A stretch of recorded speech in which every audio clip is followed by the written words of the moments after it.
Ya, saudara, kita tahu bahwa bulan ini adalah bulan September, ya.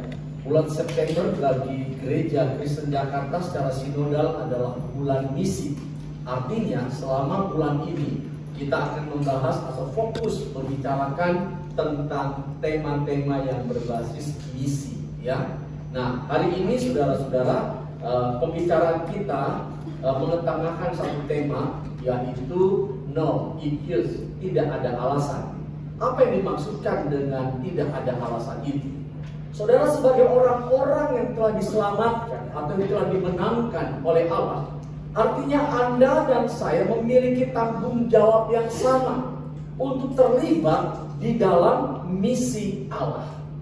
Namun yang sering kali kita pikirkan mengenai misi itu adalah pergi ke daerah-daerah yang jauh, ke sebuah pedalaman dan bertemu dengan suku-suku yang terabaikan, atau pada suku-suku yang primitif, atau mungkin kita harus pergi ke beberapa negara yang mungkin penduduknya belum percaya kepada Yesus.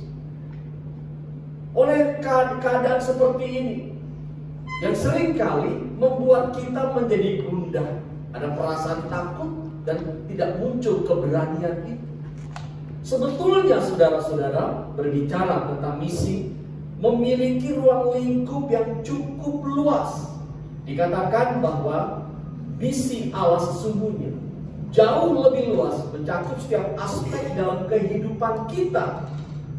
Bukan saja Allah mengasihi segelintir orang, termasuk Anda dan saya, tetapi kasih Allah itu dinyatakan kepada seluruh bangsa. Itu sebabnya Allah menaruh beban dalam hatimu dan juga dalam hatiku, kita sebagai orang-orang muda, untuk terlibat di dalam misi Allah, untuk menjadi saluran kasih-Nya di dalam setiap langkah, perkataan, dan perbuatan kita. Ini merupakan kesempatan supaya Anda dan saya dapat menyampaikan, mewartakan, memunculkan terang Kristus dalam hidup kita, supaya setiap orang yang ada di sekeliling kita dapat melihat Kristus melalui kehidupan kita. Atau kita ini adalah representasi daripada Kristus yang ada di dunia ini. Nah, hari ini saudara, berhubung dengan tema kita ini, kita akan belajar dari seorang tokoh yang dipanggil Allah untuk melayani Dia. Yuk kita buka Yeremia pasal pertama ayat 6 sampai dengan 8, ya. Mari kita buka bagian ini, Yeremia pasal pertama ayat 6 sampai dengan ayatnya yang ke-8.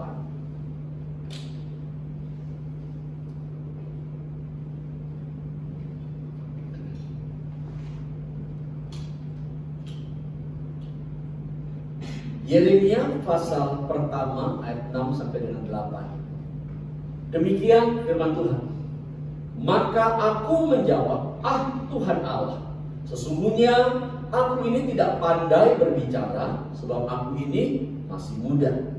Tetapi Tuhan berfirman kepadaku, janganlah katakan aku ini masih muda, tetapi kepada siapapun engkau utus, haruslah engkau pergi, dan apapun yang kuperintahkan kepadamu, haruslah kau sampaikan.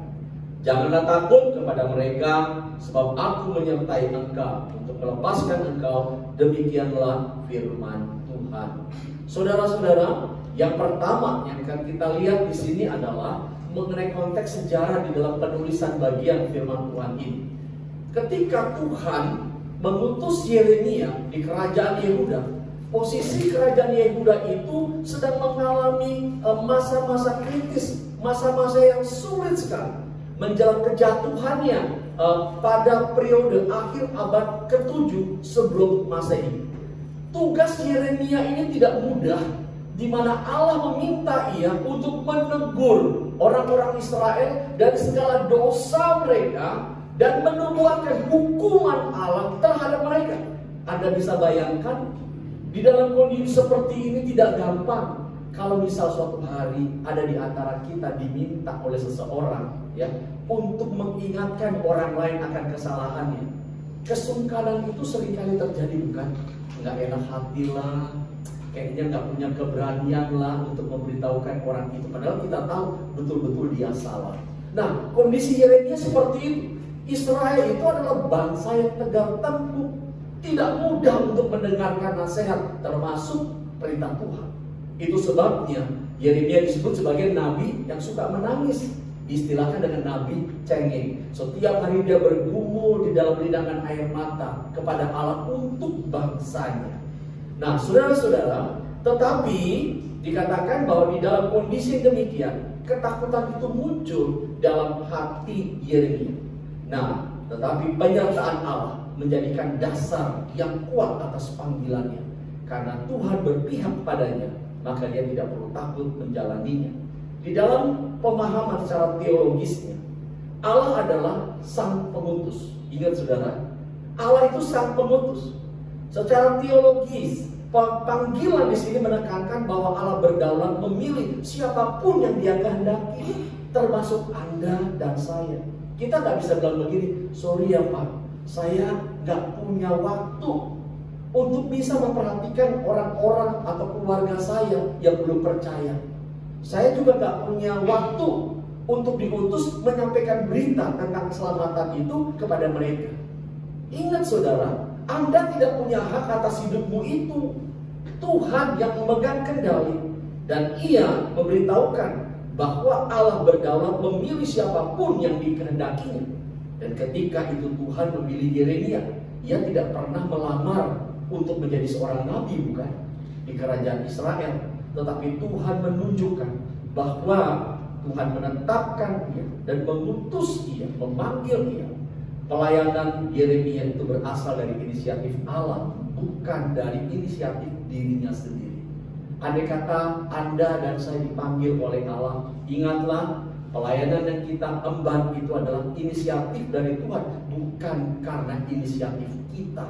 Kalau kita bisa menceritakan Kristus pada orang lain, itu adalah anugerah yang Allah mampukan kita untuk menyampaikannya. Nah, berdasarkan nats kita hari ini, Yeremia pasal pertama 6 sampai dengan 8, kita akan melihat 3 hal yang berkaitan dengan tema kita, no excuse, tidak ada alasan. Yang pertama, saudara-saudara, ya, kita membahas keberatan Yeremia. Lihat di dalam ayat yang ke-6, yuk perhatikan baik-baik. Ketika Tuhan memanggil Yeremia dan meminta ia untuk melakukan tugas kenabiannya di Yehuda, Yeremia bilang begini, maka aku menjawab, Tuhan Allah, sesungguhnya aku ini tidak pandai berbicara, sebab aku ini masih muda. Yeremia merasa tidak layak dan tidak mampu menerima jabatan itu karena ia berpikir ia masih muda dan tidak pandai berbicara. Coba kita telusuri dulu, siapa sih Yeremia ini sebenarnya? Dia disebutkan di dalam bagian firman Tuhan ini dalam ayat pertama, Yeremia bin Hilkiah dari keturunan imam yang ada di kota Anatot di tanah Benyamin. Artinya Yeremia ini adalah seorang anak imam. Kalau seorang anak imam dipersiapkan untuk juga menjadi imam. Sedikit perlu kita mengetahui tentang informasi melatar belakang kehidupan orang-orang Israel, ya. Asal usul imam. Imam itu dibatasi di dalam keturunan Lewi. Jadi Israel itu ada 12 suku, ya. Nah, salah satu suku dipilih oleh Tuhan namanya suku Lewi itu untuk khusus melayani ia di dalam rumah Allah. Hanya suku Lewi yang dipilih Tuhan untuk melayani di kemah suci, ya. Nah, imam hanya dari keturunan Harun. Jadi orang-orang melayani di kemah suci itu dari suku Lewi itu adalah keturunan Harun. Tidak boleh ada keturunan yang lain. Berarti mereka adalah orang-orang spesial yang tidak boleh campur baur dengan orang-orang yang lainnya, ya. Ini menunjukkan bahwa Allah telah menetapkan garis keturunan Harunlah yang akan menjadi imam untuk melayani dia. Artinya keimaman itu berdasarkan garis keturunan, bukan pilihan bebas. Nah, saudara-saudara, artinya anak imam telah dipersiapkan untuk menjadi imam mulai dari masa kanak-kanak. Anak-anak imam dibesarkan dalam lingkungan ibadah, ya.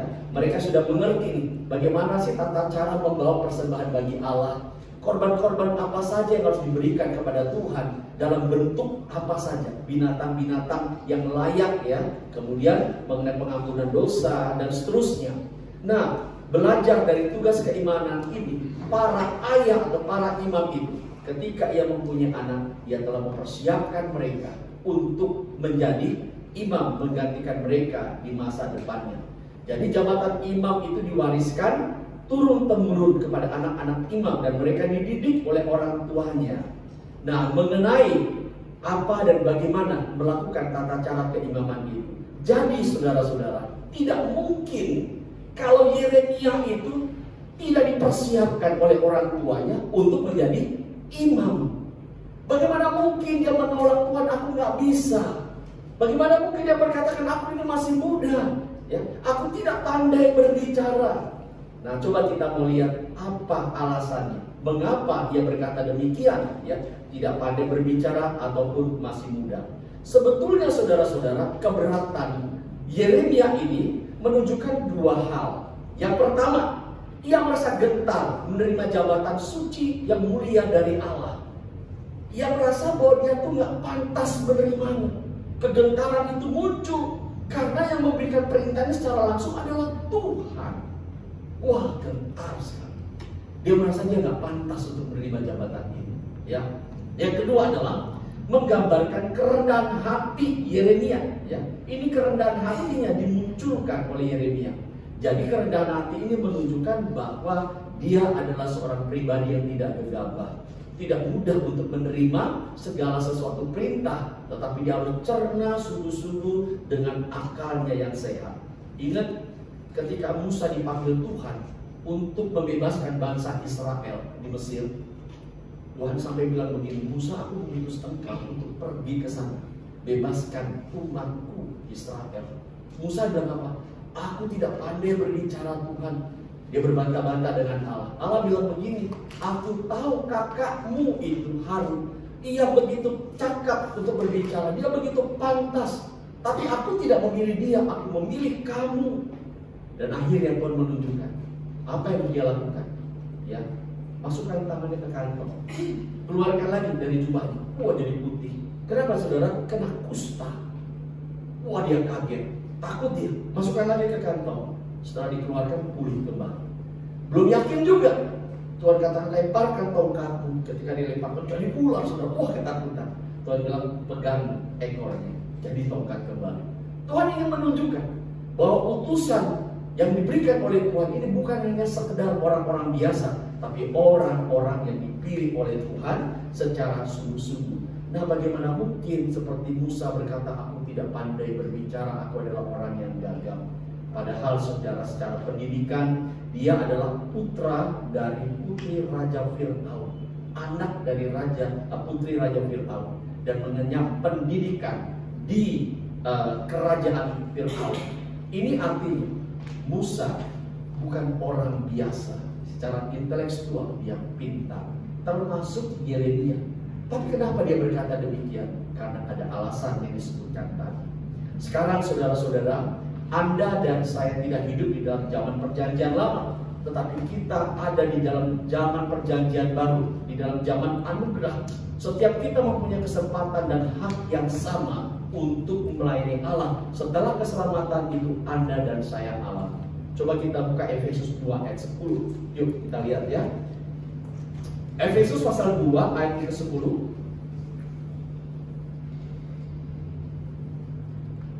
Coba teman-teman bisa bantu baca. Efesus pasal 2 ayat 10, silakan. Yang sudah dapat berdiri baca dengan lantang. Yuk. Silakan. Efesus pasal 2 ayat 10. Ayo.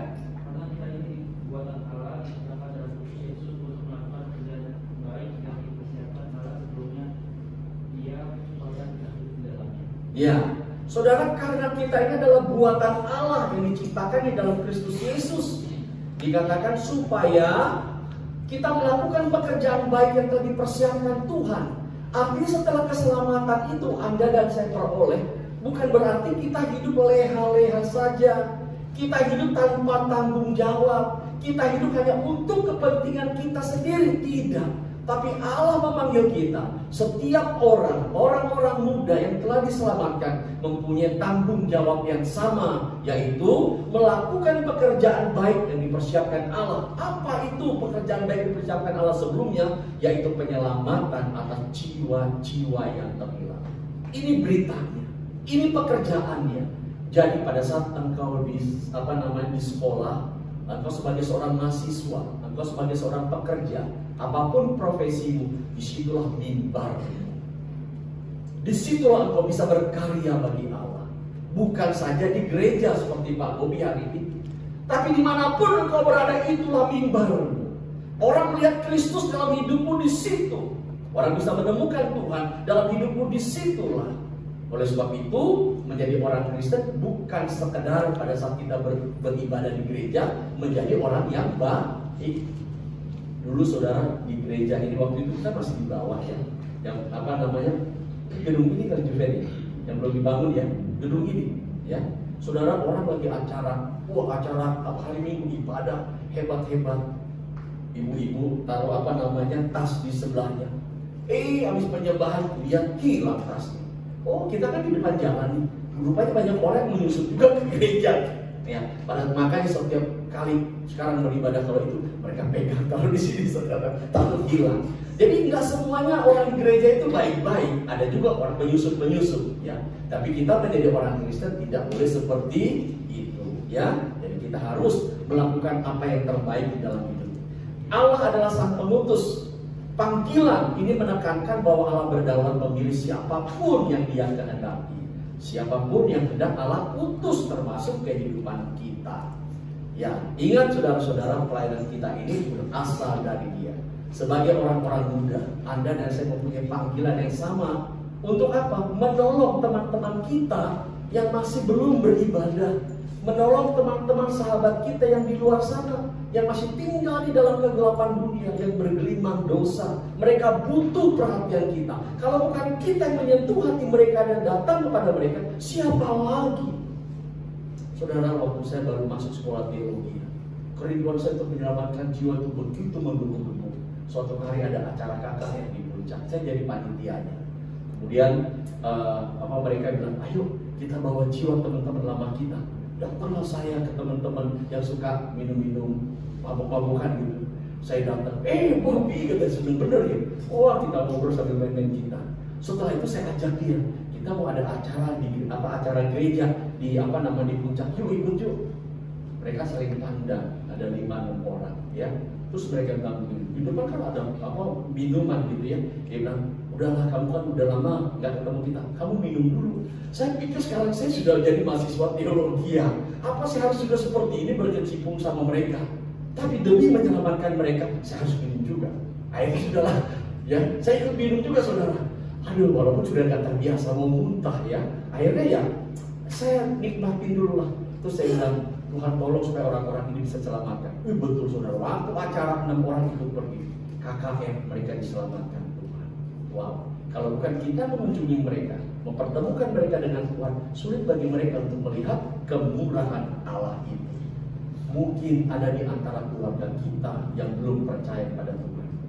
Kita jangan merasa kalau kita sudah diselamatkan, kita bahagia. Mereka butuh keselamatan itu. Suatu hari ada seorang pembicara dalam begini, saudara, pernah gak sih kita bayangin kalau misalnya ya ada keluarga kita yang belum percaya, tiba-tiba dia meninggal, kita belum punya kesempatan untuk memberitakan Injil kepada dia. Dan pada saat juga kita di akhir zaman nanti dipertemukan Tuhan, kita di surga, dia di neraka.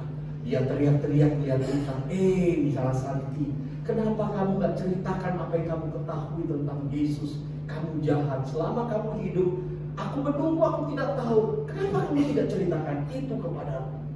Gimana hati kita? Sedih.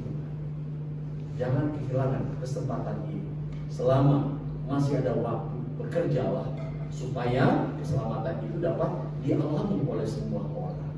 Nah saudara, Hudson Taylor ya, seorang misionaris yang terkenal dari Inggris, dia bilang begini, memberitakan Injil itu bukan sebuah opsi untuk dipertimbangkan, melainkan tugas yang harus kita kerjakan.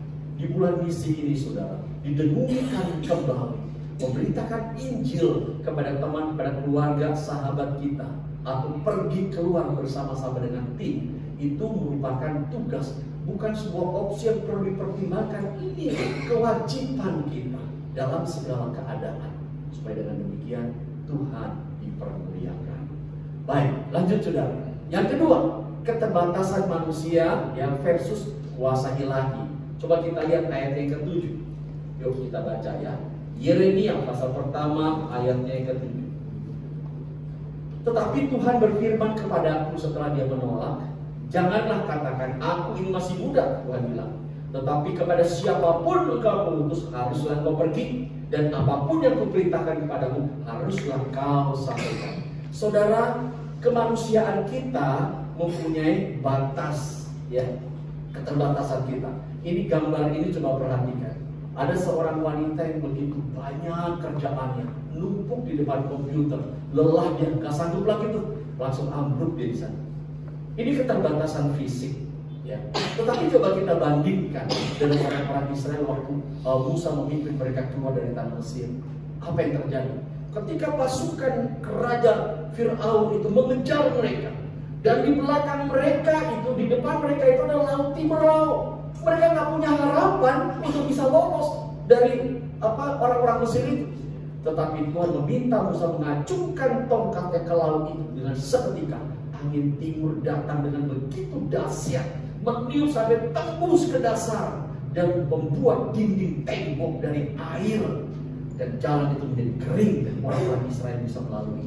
Ini loh saudara, ya, kapasitas Tuhan tidak bisa diukur dengan akal kita. Keterbatasan manusia versus kuasa Allah. Betul, Anda dan saya adalah orang yang terbatas. Kita tidak mempunyai kemampuan untuk melakukan perkara-perkara besar. Tapi di dalam Tuhan selalu ada solusi. Tuhan menegaskan, usia atau keterbatasan pribadi bukan alasan untuk menolak panggilan Allah. Panggilan Allah didasarkan pada kehendak Allah, bukan pada kemampuan manusiawi kita. Sekali lagi nih saudara, jadi panggilan Allah, keikutsertaan Anda dan saya untuk melakukan pekerjaan misi bukan diletakkan atas dasar kemampuan kita. Justru di dalam ketidakmampuan kita itu Allah memampukan kita, dan kuasa Tuhan menjadi sempurna. Ya, secara teologis ini menegaskan prinsip bahwa Allah tidak kuasa Allah tidak bergantung pada kemampuan manusia. Ingat ya, kuasa Allah tidak bergantung pada kekuatan manusia, tetapi Ia memampukan orang-orang yang lemah untuk melaksanakan kehendaknya. Jadi pada saat Yeremia bilang, Tuhan, aku masih muda, tidak pandai berbicara. Tuhan bilang apa? Coba lihat ayat yang kelima. Sebelum engkau dibentuk dalam rahim ibumu, aku tahu, aku mengenal engkau, dan aku mempersiapkan itu jauh sebelumnya. Jadi tidak ada kata berbantah-bantah dengan Tuhan. Tuhan telah mempersiapkan segala sesuatu. Ketika Tuhan minta Anda dan saya diselamatkan, diutus di tengah-tengah dunia ini, di antara teman-teman kita, keluarga kita, menjadi seorang misionaris bagi mereka. Ini adalah tugas dan tanggung jawab kita. Anda tidak mampu, tapi kemampuan itu diberikan Allah kepada setiap orang yang mau percaya kepadanya. Saudara, 2014 saya datang ke sini. Kita menginjili seorang bapak, ya Asud. Dia tidak fasih bahasa Indonesia, hanya sedikit-sedikit yang ngerti. Tetapi saya cerita sama istrinya, ya, tentang kasih Tuhan. 2 minggu kemudian dia minta dibaptis, tetapi setelah 2 minggu kemudian dia meninggal. Kita nggak tahu cara hidup.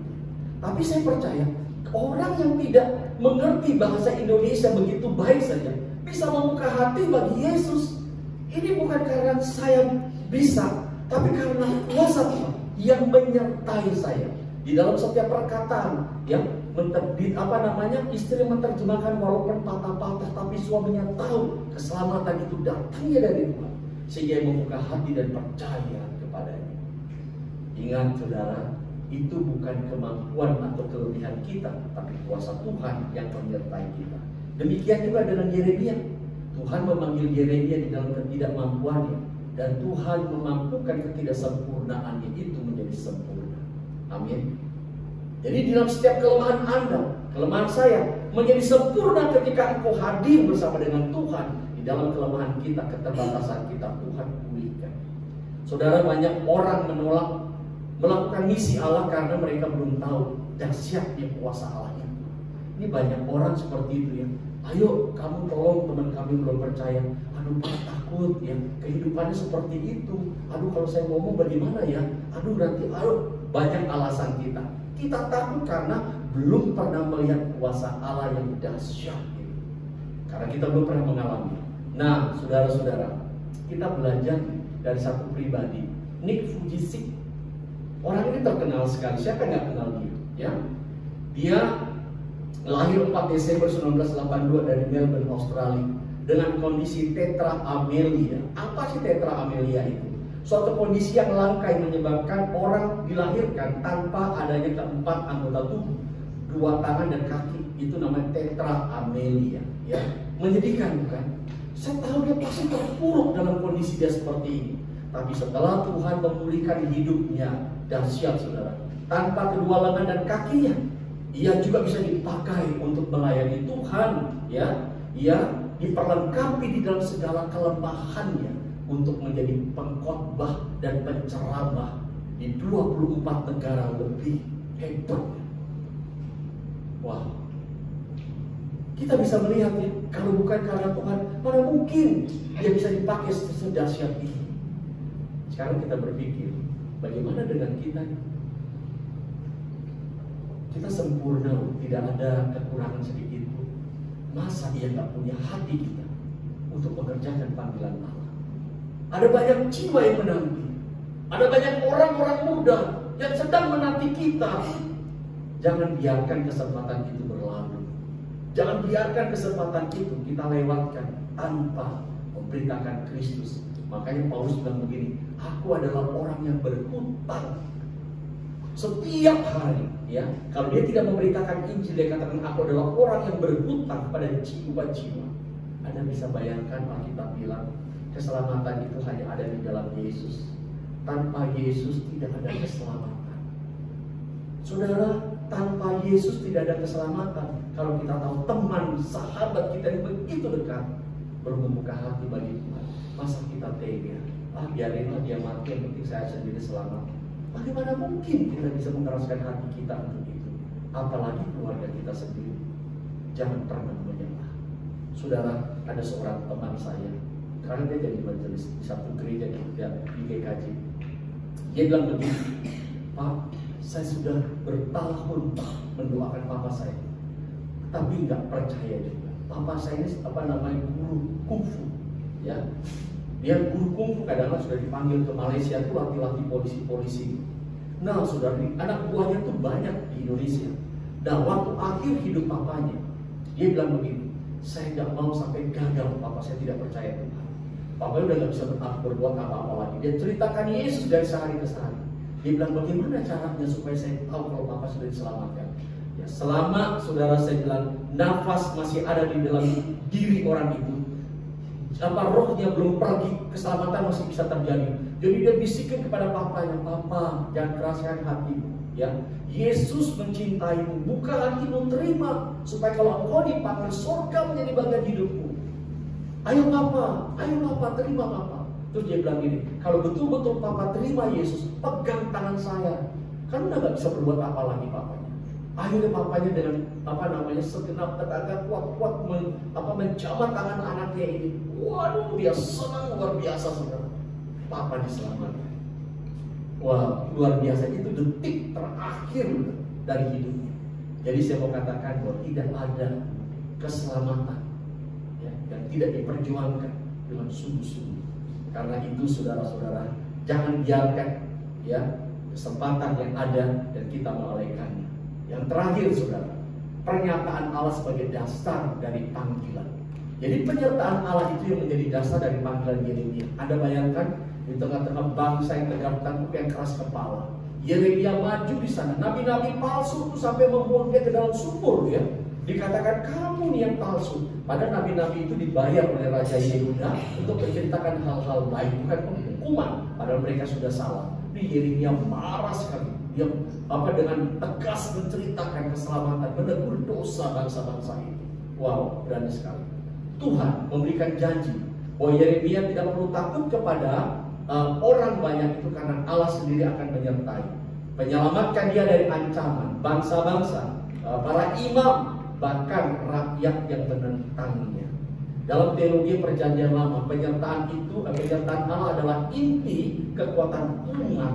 Ya, makanya ketika Tuhan bilang begini, Musa, hari ini setelah mereka orang-orang Israel membuat patung anak lembu emas dan memuja, Tuhan marah sekali.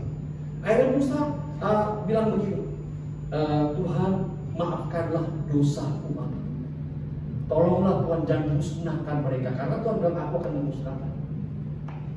Musa membujuk Allah di dalam perkemahan itu, dan akhirnya Allah luluh hatinya. Allah bilang begini, oke, aku menyetujui permintaan. Besok aku akan mengutus seorang malaikat mengawal engkau dan semua bangsa ini untuk menuju tanah perjanjian, untuk mengalahkan musuh-musuh mereka. Tapi aku tidak akan bersama dengan engkau. Wah, ketika Tuhan bilang aku tidak bersama dengan engkau, wah, apa yang dikatakan Musa? Dia bilang begini, Tuhan, jika engkau tidak pergi bersama dengan kami, kami tidak akan pernah berangkat dari tempat ini. Musa tahu, saudara, penyertaan Tuhan itu merupakan inti kekuatan dari umatnya. Jadi kita jangan merasa bahwa karena visi kita kuat, karena kita pintar, kita bisa melakukan segala sesuatu. Salah besar. Pelayanan itu didasarkan oleh penyertaan Tuhan di dalam kehidupan kita, bukan karena kuat dan gagah kita. Hati-hati orang-orang muda, anak-anak yang sampai kamu terperangkap dengan hal-hal yang demikian. Nah, saudara, Yeremia dipanggil bukan untuk menyuarakan pendapatnya sendiri, melainkan apapun yang diperintahkan Tuhan, dikatakan kepadamu harus engkau ceritakan. Karena kita ini adalah corongnya Allah, memberitakan firman Allah, dan kuasa itu datangnya dari Tuhan. Jadi kalau Anda dan saya menciptakan firman, kenapa kita harus takut? Andai kata pun ada sesuatu istilahnya yang akan merugikan diri kita, kan ada Tuhan yang mendampingi kita untuk menyelamatkan kita. Betul lah, saudara? Satu kali, saudara, waktu tahun 2009 ya, kita adakan 2007 atau 2009, kita pergi ke bagian suku anak dalam. Ya. Jadi kita punya base camp itu ada 20 kilo dari tempat suku anak dalam itu. Nah, waktu kita di base camp itu, kita sudah mempersiapkan semua acara untuk adakan KKR untuk masyarakat anak-anak suku anak dalam itu. Waktu kita sampai di sana sudah siap mereka sudah. Jadi kita pasang tenda sudah siap semuanya. Di situ kita pengubukan rohani dan kemudian pengobatan gratis. Kita bawa dokter juga pengobatan. Wah, kita senang nih ya bisa menolong mereka semua. Saudara, tiba-tiba sekelompokan orang yang pakai sorban putih datang tuh pakai sarung. Acara apa ini? Mereka bilang, wah, teman-teman udah grogi. Dia bilang, saya boleh ikut ya? Saling memandang teman-teman kan. Terus dia bilang begini, tapi jangan saya aja. Saya mau minta kalian biayai saya 2 truk ya. Teman-teman kami masih ada di sana. Kami mau bawa ke sini untuk pengobatan gratis. Wah, tambah kacau teman-teman bilang gini, gimana Pak Bobi? Saling ngeliat nih, ya. Itu teman-teman kan sipit-sipit. Wah, kacau nih Pak. Terus dia bilang gini, gimana Pak Bobi? Kalau Pak Bobi siap, kita siap. Ya, saya bilang mati hari ini, besok sama aja. Jangan takut. Saya bilang kasih ongkos mereka 100.000 1 truk. Kita datang. Wah, kita bikin acara sebelum mereka datang. Acara dulu kan puji-pujian. Kan mau acara KKR. WL sudah sampaikan semua. Wah, udah bagus acara. Saya sudah konsepkan khotbah yang akan disampaikan. Tiba-tiba 2 truk itu turun di situ. Pakai sorban, pakai sarung, duduk di depan. Waduh, ampun Tuhan, mau khotbah apa? Posisinya orang berbeda. Aduh, udah. Saya tutup tuh, saudara. Semua yang saya siapkan dalam khotbah itu batal. Saya bingung, Tuhan mau ngomong dari mana? Mulai dari mana? WL udah bilang begini, saya serahkan kepada pendeta Bobi. Habis selesai itu udah, waduh, mau khotbah apa ini? Saya cuma bilang begini, dalam doa saya, Roh Kudus mampukan, saya nggak bisa berbuat apa-apa. Setelah saya doa, amin, Tuhan ingatkan ya, kepada Roma 3 ayat 23. Apa isinya? Karena semua orang telah berbuat dosa dan telah kehilangan kemuliaan Allah. Ini yang saya bahas. Kan netral, ya. Kalau saya bahas tentang dosa, netral nih. Dari agama lain pun orang berdosa. Saya bahaslah saudara, mulai dari Adam dan Hawa, bla bla bla bla bla. Semua kita berdosa, kita butuh keselamatan. Goal akhirnya mau kemana? Yesus, jalan satu-satunya. Waduh, gimana lagi nih Tuhan? Yesus bicara Yesus sama mereka. Aduh, mau tidak mau kebenaran itu harus ditegakkan. Saudara, saya bilang, saudara, hanya satu yang bisa menyelamatkan kita dari dosa. Siapakah itu? Tuhan Yesus Kristus. Mata-mata tuh mendelik melihat saya. Wow, seperti mau diterkam saudara. Tapi luar biasa, Tuhan jamah. Setelah pengobatan saudara-saudara, lucunya ya, itu mereka mau ditumpangin tangan, didoain tuh satu-satu. Luar biasa kan? Nah, pada saat kita takut dan gentar, tidak punya kemampuan dan berserah kepada Allah, Allah hadir dan menjamah orang-orang tersebut. Wah, akhirnya relasi kita dengan mereka sangat baik. Sampai mereka mau didoain, saudara. Mereka mau didoain. Ini kan luar biasa. Maka saya bilang begini, jangan pernah takut. Ketika Tuhan bersama dengan kita, apapun yang akan dikerjakan pasti bisa berhasil. Artinya saudara, tidak ada sesuatu yang tidak bisa kita lakukan kalau kita bersama dengan Tuhan. Karena itu tidak ada alasan bagi kita, no excuse, untuk menolak. Lakukanlah misi Allah dan alamilah kuasanya. Saudara, menutup khotbah ini nanti kita akan nonton satu film pendek ya, menceritakan persahabatan. Satu sudah percaya temannya, satu belum. Satu aktif ke gereja ya, tapi dia mau menceritakan Yesus pada temannya, tertunda. Akhirnya temannya mati. Dia sedih sekali. Yuk kita menonton ya. Kita lihat sama-sama film ini.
Ini apaan sih?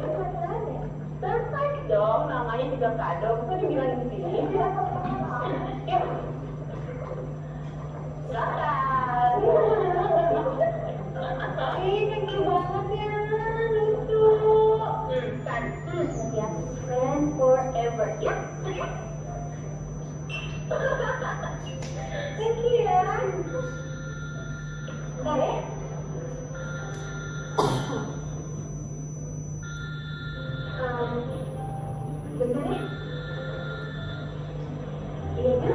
sekarang. Oke, aku ke sana.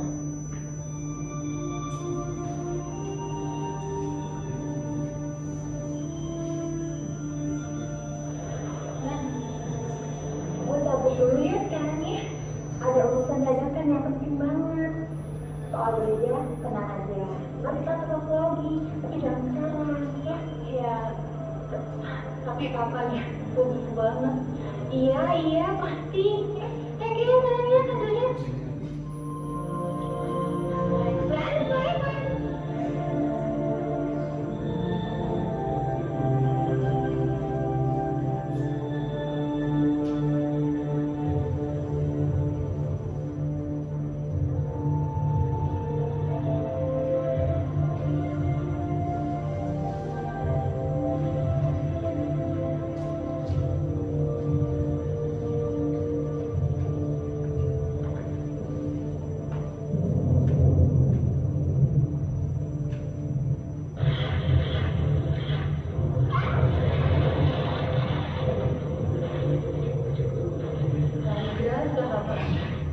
Aku sekarang ada di neraka karena kamu. Tapi kamu tidak pernah mau menunjukkan jalan keselamatan. Kamu menyimpan jalan keselamatan aku sendiri. Kamu menunjukkan ketegangan dan karena kamu tidak mempercayakan aku pada Tuhan. Saya neraka. Kamulah yang menyebabkan ini. Kamu tahu bahwa Tuhan itu benar. Kamu menyembunyikan kemuliaan di dalam memang. Kamu memang menandakan kebenaran. Tapi kenapa? Kenapa kamu tidak mengatakan aku tentang jalan keselamatan? Aku terkurung di neraka. Aku sangat aku selalu berusaha. Sekarang aku sadar. Semua salah. Aku sudah mencapai akhir hidupku. Ternyata aku tidak dapat menjadi sahabat.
Enggak.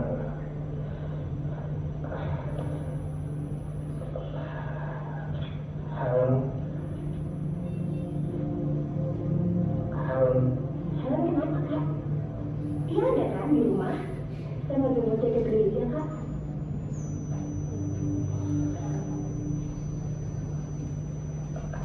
Helen selalu kecelakaan.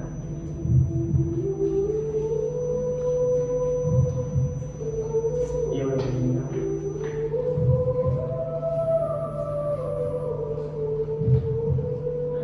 Jangan bercanda, Kak. Saya serius mau jemput Helen ke gereja, Kak.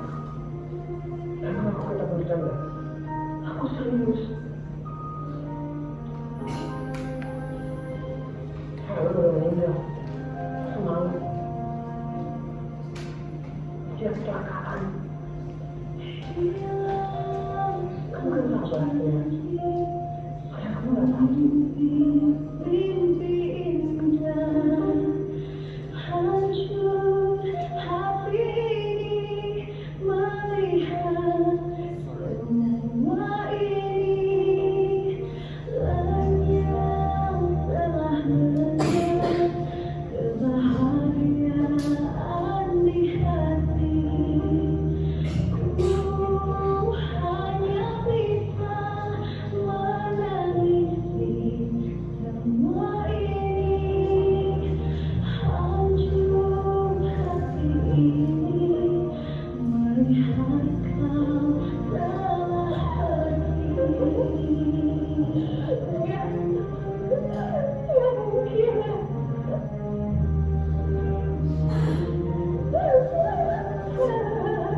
ya.